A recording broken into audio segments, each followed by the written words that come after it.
இப்போ இருக்கிற விஞ்ஞானிகள்லாம் விஞ்ஞானிகள் கிடையாது. 1000 வருஷத்துக்கு முன்னாடி நம்ம விவசாயிகள் எப்படி ஆய்வு பண்ணி இந்த உணவுப் பொருளை சாப்பிட்டா அந்த மாதிரி உடம்புல எங்கெங்கெல்லாம் மூட்டு முழங்கால் அதெல்லாம் இருக்குதோ, எங்கெங்கெல்லாம் ஜாயிண்ட் இருக்குதோ அங்கெல்லாம் அந்த வாயு போய் கேப்பில் நின்றுக்கும். இந்த ஒரு பருப்பு பாருங்கள், பருப்பு குழியாக இருக்கும், வடசட்டி மாதிரி குழியாக இருக்கும். முளைக்கட்டினா தான் அந்த பருப்பு இந்த மாதிரி குழியாக ஆகும். ஆமாம், இதுதான் ஒரிஜினல் மஞ்சள் தூள். எப்படி கண்டுபிடிக்கணும்னா, நீங்கள் மஞ்சள் தூள் வாங்கிட்டு வந்து அது இந்த மாதிரி ஒரு கிண்ணியில் தண்ணி ஊற்றி அந்த தண்ணியில் மஞ்சள் தூளை போட்டு கரைச்சிங்கன்னா பாருங்க, இந்த மாதிரி ஒரு சின்ன ஸ்பூன் அளவுக்கு தேனை எடுத்து பாருங்க, இந்த மாதிரி தண்ணிக்குள்ளார விடணும். தண்ணிக்குள்ளார விடும்போது கரைக்காமல் பூக்களை மட்டும் பறித்து இந்த பூவை நிழல்லையே உணர்த்துறோம். அதனால தான் இந்த கலர் பாருங்கள், மஞ்சள் கலர் அப்படியே இருக்கும். நீங்கள் கடையில் விற்கிற பூலாம் பார்த்தீங்கன்னா அந்த கலர் இருக்காது, மஞ்சள் கலர் இருக்காது, ஒரிஜினல் கலர் இருக்காது.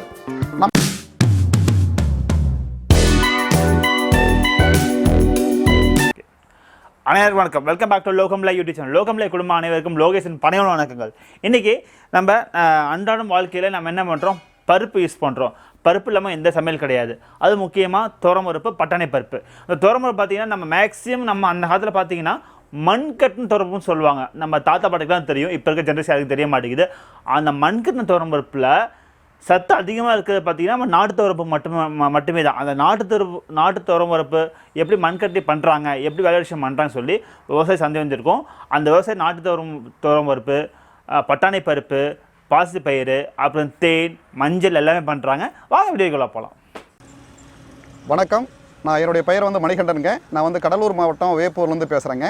நான் இயற்கை ஆர்வத்தால், இயற்கை ஆர்வலராக நம்ம நம்மாடுவார் இருக்கார் இல்லைங்களா, விவசாயிகளின் கடவுள்னு அவரை போற்றுவாங்க. அவருடைய அறிவுறுத்தல், அவருடைய வீடியோக்கள், அவருடைய செயல்பாடுகள் இதெல்லாம் பார்த்துட்டு மக்கள் மேலே அவருக்கு இருந்த ஒரு அக்கறை, மக்கள் ஆரோக்கியமாக வாழணும், நோய் இல்லாமல் வாழணுங்கிற ஒரு சிந்தனை, இதெல்லாம் என்னை கவர்ந்துச்சு. அதனால் ஐயாவுடைய கருத்துக்களையும் ஐயாவுடைய நோக்கங்களையும் நான் ஒரு சிசியன் போல் அதை நான் எடுத்துக்கிட்டு, நான் என்னுடைய பகுதியில் எனக்கு இருக்கிற ஒரு 2 ஏக்கர் நிலத்தை ஃபஸ்ட்டு இயற்கை விவசாயம் பண்ண ஆரம்பித்தேன். அதுக்கப்புறம் எந்த ஒரு உணவுப் பொருளை தயார் பண்ணால் இந்த மக்கள்கிட்ட கொண்டு சேர்த்தா மக்களுக்கு பயனுள்ளதாக இருக்குன்னு யோசனை பண்ணினேன். அதாவது நாட்டு துவரம்பருப்பு யாருமே விவசாயம் பண்ணி மக்கள்கிட்ட கொண்டு போய் சேர்க்கல. நாட்டு துவரம்பருப்புனா நம்ம இயற்கையாக ஆதி காலத்தில் நம்ம தாத்தா பாட்டி காலத்தில் எப்படி செம்மண் கட்டி முளைக்கட்டி அதை உடச்சி கொடுத்தாங்க. அது எதுக்காகனா வாயு பிரச்சனை இல்லாமல் இருக்குங்கிறதுக்காக. அந்த மாதிரி ஒரு பொருளை நம்ம தயார் பண்ணி மக்கள்கிட்ட கொண்டு போய் சேர்க்கலாம் அப்படின்னு நான் முடிவு பண்ணி, நான் என்னுடைய சொந்த வயலில் நான் 2 ஏக்கர் மட்டும் நாட்டு துவரம்பருப்பு பயிர் பண்ணேங்க. அதுக்கப்புறம் பார்த்திங்கன்னா மக்கள்கிட்ட நான் நிறைய எதிர்பார்ப்பு இருந்தது, மக்கள்கிட்ட நிறைய தேவைப்பாடு இருந்தது. அதனால் எனக்கு தெரிஞ்ச பக்கத்தில் அரியலூர் மாவட்டம், அந்தாண்ட விழுப்புரம் மாவட்டம், அந்த மாதிரி இருக்கிற ஒரு விவசாயிகள்கிட்ட மொத்தமாக பேசி ஒரு 5 ஏக்கரா 2 பேர்த்திட்ட பேசி அந்த 10 ஏக்கரை நான் முழுக்க நாட்டு துவரம்பருப்பை மட்டும் பயிர் பண்ண சொல்லி நான் வாங்கி அதை பாரம்பரிய முறைப்படி செம்மண் கட்டி, அதை எப்படி செம்மண் கட்டுறது, எப்படி முளை கட்டுறதுங்களா உங்களுக்கு சைடில் அந்த வீடியோ வரும், பார்த்துக்கலாம் நீங்கள். செம்மண் கட்டி ஏன்னாக்க இயற்கையாகவே துவரம்பருப்பில் வாயு அதிகம். நீங்கள் ஒன்றும் இல்லை, மூட்டு வலிக்குது, முழங்கால் வலிக்குது, இடுப்பு வலிக்குதுன்னு நீங்கள் டாக்டர்கிட்ட போனீங்கன்னா டாக்டர் என்ன சொல்லுவாருன்னா, நீங்கள் துவரம்பருப்பு சாம்பார் சாப்பிடாதீங்கன்னு சொல்லுவார். ஏன்னா இயற்கையாகவே துவரையில் வாயு அதிகம், மற்ற தானியங்களை விட துவரையில் வாயு அதிகம். அந்த வாயுவை முளைக்கட்டாமல் அந்த வாயுவை வெளியேற்றாமல் நம்ம உணவாக எடுத்துக்கிட்டோம்னா நம்ம உடம்புல அங்கங்கே ஜாயிண்ட் பெயின், எங்கெங்கெல்லாம் மூட்டு முழங்கால் அதெல்லாம் இருக்குதோ, எங்கெங்கெல்லாம் ஜாயிண்ட் இருக்குதோ அங்கெல்லாம் அந்த வாயு போய் கேப்பில் நின்றுக்கிட்டு நமக்கு வலியை உண்டு பண்ணும். அதனால தான் ஒரு குறைஞ்சது இப்போ ஒரு 40 வருஷத்துக்கு முன்னே கூட நம்ம பெரியவங்க எல்லார் வீட்லையுமே, எல்லா கிராமத்துலையுமே துவரம்பருப்பை செம்மண் கட்டி முளைக்கட்டி அதுக்கப்புறம் தான் அந்த துவரம்பருப்பை சாம்பாரில் பயன்படுத்தினாங்க. ஏன் அதை மட்டும் முக்கியமாக எடுத்துக்கிட்டாங்க அப்படின்னா, காலையில் டிஃபன் இட்லி சாப்பிட்டாலும் அதுக்கு நம்ம துவரம்பருப்பு சாம்பார் தான் சாப்பிடுவோம். மதியம் சாப்பாடு அதுக்கு காய்கறி சாப்பாடு போட்டாலும் அதுக்கு துவரம்பருப்பு போட்டு தான் சாப்பாடு சாப்பிடுவோம். நைட்டு டிஃபன் அல்ல சாப்பாடு எதுவாக இருந்தாலும் துவரம்பருப்பு இல்லாமல் சாம்பார் இல்லை. அப்படிங்கும்போது ஒரு நாளைக்கு 3 வேளையுமே நம்ம சாப்பிட்ற சாப்பாட்டில் துவரம்பருப்பை பயன்படுத்துகிறோம். அப்படிங்கும்போது அந்த துவரம்பருப்பை முறையாக நம்ம எப்படி சாப்பிட்றது அப்படிங்கிறத நம்ம பெரியவங்களாம் முடிவு பண்ணி அந்த துவரம்பருப்பை, அதாவதுங்க இப்போ இருக்கிற விஞ்ஞானிகள்லாம் விஞ்ஞானிகள் கிடையாது. 1000 வருஷத்துக்கு முன்னாடி நம்ம விவசாயிகள் எப்படி ஆய்வு பண்ணி இந்த உணவுப் பொருளை சாப்பிட்டா இந்த மாதிரி உடம்புல பிரச்சனை வரும், இந்த உணவுப் பொருளை சாப்பிட்டா பிரச்சனை வராது, அல்லது இந்த உணவுப் பொருளை இப்படி மதிப்பு கூட்டி சாப்பிட்டா, அல்லது இந்த உணவுப் பொருளை இப்படி செஞ்சால் இப்படி சாப்பிட்டா உடம்புக்கு பிரச்சனை இருக்காதுங்கிறத கண்டுபிடிச்சி நம்ம தாத்தா பாட்டிங்கள்லாம் அந்த உணவை தயார் பண்ணாங்க. அதை பார்த்து அந்த மாதிரி மெத்தடை நம்ம திரும்ப மக்கள்கிட்ட கொண்டு போய் சேர்க்கணும் அப்படிங்கிற ஒரு ஆர்வத்தில் தாங்க நான் நாட்டு துவரம்பருப்பை விவசாயம் பண்ணி செம்மண் கட்டி முளை கட்டி அதை மக்கள்கிட்ட கொண்டு போய் சேர்க்குற வேலையை செஞ்சிட்ருக்கிறேன். தமிழ்நாடு முழுக்க நம்ம இந்த பருப்பை அனுப்பிட்டு இருக்கிறோங்க. எல்லா இடத்துக்கும் பெரிய பெரிய டிபார்ட்மெண்ட் ஸ்டோரு, பெரிய ஆர்கானிக் ஸ்டோர், தமிழ்நாடு ஃபுல்லாக இப்போ ஆர்கானிக் ஸ்டோர் நிறையா வந்திருக்கு. அந்த ஆர்கானிக் ஸ்டோர் எல்லாத்துலேயுமே நம்மளுடைய துவரம்பருப்பு கிடைக்கும். நீங்கள் இந்த வீடியோவை பார்க்குறவங்க உங்களுக்கு தேவை அப்படின்னா கூட நம்மளுடைய எண்ணெய் தொடர்பு கொண்டு நீங்கள் கேட்டு வாங்கிக்கலாங்க. இந்த வீடியோவில் உங்களுக்கு கீழே நம்மளுடைய தொடர்பு எண்ணை போடுவாங்க, அந்த நம்பரை கூப்பிட்டு நீங்கள் பண்ணிக்கலாம். இருந்தாலும் நான் ஒரு முறை சொல்லிடுறேன், 97 51 10 44 50 இந்த நம்பருக்கு கூப்பிட்டு நீங்கள் என்னை இது பண்ண தேவையில்ல. வாட்ஸ்அப்பில் கூட நீங்கள் தகவலை போட்டிங்கன்னா நான் உடனே உங்களுக்கு தகவலை சொல்லுவேன். பருப்புடைய ரேட்டு, கொரியர் செலவு இதெல்லாம் சொல்லிவிடுவேன். நீங்கள் எப்போ வேணாலும் எவ்வளோ வேணாலும் வாங்கிக்கலாங்க. அதுக்கப்புறம் பார்த்திங்கன்னா நம்ம எல்லார் வீட்லேயும் வடை சுடுறோம் இல்லையா, நம்ம வீட்டில் ஏதாவது ஃபங்க்ஷன் வச்சோம்னாலும் சரி, இல்லை வெளியூருக்கு போனாலும் சரி வடை சாப்பிடுவோம். அந்த வடை பருப்பையும் நாங்கள் முளைக்கட்டி தான் பண்ணுறோம். இந்த முளைக்கட்டின பருப்பில் நீங்கள் வடை சுட்டு சாப்பிட்டிங்கன்னா 0% தான் உங்களுக்கு உடம்புக்கு பிரச்சனை. அதாவது 0% இல்லை, அந்த வாயு பிரச்சனைங்கிறது சுத்தமாக இல்லாமல் இருக்கும். செரிமானம் ஆகாமல் இருக்கிறது, வயிறு உப்புசமாக இருக்கிறது, இந்த மாதிரி எந்த பிரச்சனையும் இருக்காது. அது மாதிரி பாசிப்பருப்பு, நம்ம சாம்பாரில் சில பேர் பாசிப்பருப்பு தோரம்பருப்பு பிடிக்காதவங்க பாசிப்பருப்பை பயன்படுத்துவீங்க. அந்த பாசிப்பருப்பையும் நம்ம முளைக்கட்டி தான் கொடுக்குறோம். பாசிப்பருப்புனா தெரியும்னு நினைக்கிறவங்களுக்கு பச்சைப்பயிறு, இந்த பச்சைப்பயிறு இருக்கு இல்லையா, அந்த பச்சைப்பயிரையும் நம்ம வந்து ஊறல் போட்டு அதை முளைஞ்ச பிறகு அதுக்கப்புறம் காய வச்சு உடச்சி நம்ம இயற்கை முறைப்படி அந்த தோலை எடுத்துகிட்டு அந்த பாசிப்பருப்பையும் முளைக்கட்டி தான் கொடுக்குறோங்க. அது மாதிரி நம்மள்ட்ட சிறுதானிய சத்து மாவு, அதாவது எல்லா சிறுதானியங்களையும் போட்டு சிறுதானியங்கள் மற்றும் நவதானியங்கள், பாரம்பரிய அரிசிகள், கருப்பு கவுனிலாம் சொல்கிறோம் இல்லையா, இதெல்லாம் சேர்த்து முளைக்கட்டிட்டு எதெல்லாம் முளைக்கட்ட முடியுமோ அதெல்லாம் முளைக்கட்டிட்டு, மற்றதெல்லாம் முளைக்கட்ட முடியாதது அந்த திணை, சாமை, வரகு இதெல்லாம் வந்து முளைக்கட்ட முடியாதுங்க. இதெல்லாம் வானலில் நல்லா வறுத்துட்டு இயற்கையில் விளைஞ்சதை வாங்கி வறுத்துட்டு அந்த மாதிரி சத்து மாவு செய்கிறேங்க. இதுலேயே வந்து நம்ம துவரம்பருப்பு முளைக்கட்டின துவரம்பருப்பு செய்கிறேன் இல்லையா, அதில் வந்து அரைப்பருப்பு கால் பருப்புலாம் வரும். அதெல்லாம் சேர்த்து நம்ம வந்து இட்லி பொடி, சாதப்பொடி அது மாதிரி பண்ணுறாங்க. இது வந்து மஞ்சத்தூள், இயற்கையில் விளைஞ்ச மஞ்சத்தூள். தமிழ்நாட்டில் குர்குமின் கண்டென்ட் 6.3% உள்ள ஒரே மஞ்சத்தூள் நம்மகிட்ட இருக்க மஞ்சத்தூள் தாங்க. நாங்கள் கவர்மெண்ட் சர்டிஃபிகேட் வாங்கி வச்சுருக்கிறோம். அது மாதிரி வெள்ளை சோளம், சிகப்பு சோளம் எல்லாமே நம்மகிட்ட இருக்குதுங்க. சிறுதானியங்கள் எல்லாமே நம்மகிட்ட இருக்குது, வேணா வாங்கிக்கலாம். அது மாதிரி பார்த்தீங்கன்னா தேன் நம்ம மொத்தமாக மலையில் போய் கொள்முதல் பண்ணுறோம். கொல்லிமலை, அந்த மாதிரி நம்ம இங்கே கஜராபாளையத்து மலை, இந்த மாதிரி மலையில் போய் மலைவாழ் மக்கள்கிட்ட நம்ம தேனை வந்து மொத்தமாக வாங்குகிறோம். மொத்தமாக வாங்கி நாம தான் அந்த வந்து 1/2 லிட்டர், அதாவது அரை கிலோ, 1/4 கிலோ, 1 கிலோ நம்ம பேக் பண்ணி கவர்மெண்ட்டு FSI சர்டிஃபிகேட் டெஸ்ட்டு கொடுத்து FSI சர்டிஃபிகேட் வாங்கி நம்ம இந்த தேன் விற்பனை பண்ணிகிட்டு இருக்கிறோங்க. அது மாதிரி இயற்கை சார்ந்த உணவுப் பொருட்கள் நிறைய விஷயங்கள் மட்டும் வாங்கிக்கலாங்க. அது மாதிரி பார்த்திங்கன்னா இது வந்து பார்த்திங்கன்னா நம்ம பாத்திரம் விளக்குற பவுடருங்க. இப்போ கடையில் போய் நிறையா சில கம்பெனி இப்போ பாத்திரம் விளக்குற சோப்பு இதெல்லாம் வாங்கி பண்ணுறீங்க. நிறைய பேர் கையை வந்து புண்ணாயிருது, கையில் அரிப்பு ஏற்படுத்தலாம் சொல்கிறாங்க. இயற்கையாகவே நம்ம பாட்டி காலத்தில் எப்படி பாத்திரம் விளக்குனாங்க, நம்ம அடுப்பு சாம்பல் இருக்கு இல்லையா, அந்த அடுப்பு சாம்பலை வச்சு தான் பாத்திரம் விளக்குனாங்க. அந்த அடுப்பு சாம்பலையும் நாம் இப்போ என்ன பண்ணுறோம்னா துளசி, திருநூத்தி பச்சை, இந்த மாதிரி மூலிகை செடிகள்லாம் இருக்கலாம். அந்த செடிகள் எல்லாத்தையும் பிடிண்டு வந்து அதில் இருக்கிற தவையை நம்ம மூலிகையை எடுத்துக்கிட்டு அதில் இருக்கிற எச்சம், அந்த கோம்பு, அந்த தண்டு, கழி, அந்த தவைகளையும் சேர்த்து நம்ம வந்து எரித்து அதை வந்து நம்ம பவுடர் பண்ணுறோம். பவுடர் பண்ணி பாத்திரம் விளக்குறதுக்கு நம்ம பவுடராக ரெடி பண்ணி கொடுக்குறேங்க. நாட்டு துவரம்பருப்பு தயார் பண்ணுறோம் இல்லைங்களா, இந்த வயலில் தான் நான் வந்து துவரம்பருப்பு போட்டிருந்தேன். நம்ம எப்பயுமே வந்து வயலில் வந்து உரம், யூரியா, அந்த மாதிரி பூச்சி மருந்து அடிக்கிறது இந்த மாதிரிலாம் இல்லை.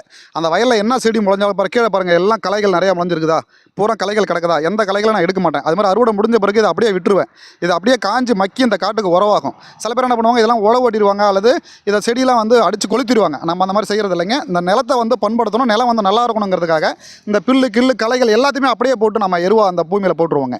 பயிர் பண்ணும்போது அப்படியே ரொட்டேட் விட்டு அடித்து அப்படியே அந்த செடியை பூரா எருவாக்கிடுவாங்க. வந்து இப்போ ஏற்கனவே வீடியோவில் பேசின மாதிரி நம்ம தயார் பண்ணுற ஒவ்வொரு உணவும் எப்படி நேரடியாக நம்ம ஒரிஜினலாக உண்மையாக எப்படி செய்கிறோம் அப்படிங்கிறத உங்களுக்கு டெமோவாக காட்ட போகிறேங்க. ஏன்னா எந்த உணவுப் பொருளாக இருந்தாலும் மார்க்கெட்டில் வந்து 2வது தரமான உணவுப் பொருளும் மார்க்கெட்டில் விற்பனைக்கு வருது. ஏற்கனவே ஒரிஜினல் ஒரு பொருள், உண்மையான ஒரு பொருள் இருக்குன்னா அதுக்கு பதிலாக டூப்ளிகேட்டாக ஒரு மாற்று பொருள் மார்க்கெட்டுக்கு விற்பனைக்கு வருது இல்லைங்க. அதனால் நீங்கள் ஒரிஜினலாக இதுதான் நல்ல பொருள், இதுதான் வந்து பாரம்பரிய முறைப்படி பழைய காலத்தில் எப்படி செஞ்சாங்களோ அந்த மாதிரி செஞ்ச பொருள் அப்படிங்கிறத நீங்கள் ஈஸியாக அடையாளம் கண்டுபிடிச்சி அந்த பொருளை நீங்கள் வாங்குறதுக்கான ஒரு டெமோ அது நேரடியாக உங்களுக்கு காட்டுறேங்க. இது பார்த்திங்கன்னா நம்ம செம்மண் கட்டி முளைக்கட்டி அதுக்கப்புறம் தயார் பண்ண துவரம்பருப்பு. இது பார்த்திங்கன்னா நம்ம சாதாரணமாக கடையில் விற்கிற துவரம்பருப்புங்க. இந்த பருப்பு பார்த்தா உங்களுக்கு தெரியும் வித்தியாசம்.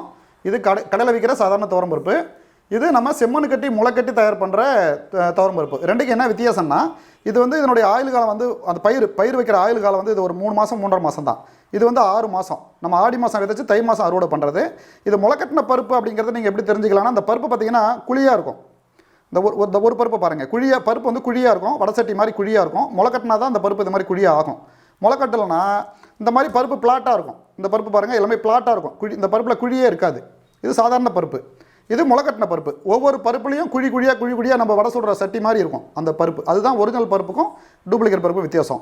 நீங்கள் மார்க்கெட்டில் வந்து செம்மண் கட்டின பருப்புன்னு விற்பாங்க. அது எப்படி விற்கிறாங்கன்னா, இந்த பருப்பு இருக்கு இல்லையா, இந்த பருப்பை வந்து எடுத்துகிட்டு போய் செம்மண்ணை வந்து தண்ணியில் கரைச்சி அந்த தண்ணியில் அந்த பருப்பை கொட்டி அந்த தண்ணியுடைய சாயம் அந்த பருப்பில் ஏறின உடனே திரும்ப எடுத்து களத்தில் காய வச்சு இது செம்மண் கட்டின பருப்புன்னு கடையில் விற்கிறாங்க. அந்த பருப்பை வாங்கி நீங்கள் ஏமாறக்கூடாது. அந்த பருப்பு வாங்கி சாப்பிட்டீங்கன்னா உங்களுக்கு உடம்புக்கு பயங்கரமான வேதனையை கொடுத்துரும். ஏற்கனவே இருக்கிற வேதனையை விட அதிகமாக கொடுத்துரும். இதுதான் ஒரிஜினல் பருப்பு. அதாவது இந்த முளைக்கட்டின பருப்பில் ஒன்று தோல் இருக்கும். உங்களுக்கு பார்த்தீங்கன்னா தெரியும், அந்த சிவப்பு கலரில் ஒன்று தோல் இருக்கும். அது ஒரிஜினல் பருப்பு. முளைக்கட்டின பருப்பு அடையாளம் வடசட்டி மாதிரி பருப்புக்குள்ளார குழியாக இருக்கும். இதுதான் ஒரிஜினல் துவரம் பருப்புங்க. அது மாதிரி பாசி பருப்பு நம்ம முளைக்கட்டி பண்ணுறங்கிறத நீங்கள் நேரடியாக பார்க்கணும் இல்லையா.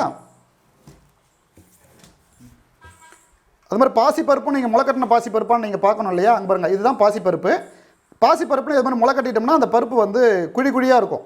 அந்த பருப்பில் குழி இருக்கும். ஒவ்வொரு பருப்புலையுமே அந்த குழி ஓட்ட மாதிரி குழி இருக்கும். அப்படி இருந்ததுன்னா அது முளைக்கட்டின பருப்புங்க. அது மாதிரி இது வடை சுடுற பருப்பு பாருங்கள். இந்த வடை சுடுற பருப்பும் பார்த்தீங்கன்னா சட்டி மாதிரியே இருக்கும். நடுவில் ஃபுல்லாக குழியாக இருக்கும். இதுதான் அந்த நம்ம கடையில் விற்கிற பச்சைக்கடலை பருப்பில் வடப்பருப்பு சுட வாங்குறீங்களே, அந்த வடப்பருப்புக்கான ஒரிஜினல் முளைக்கட்டின வடப்பருப்புங்க. அது மாதிரி மஞ்சத்தூள் காட்டிடலாங்களா?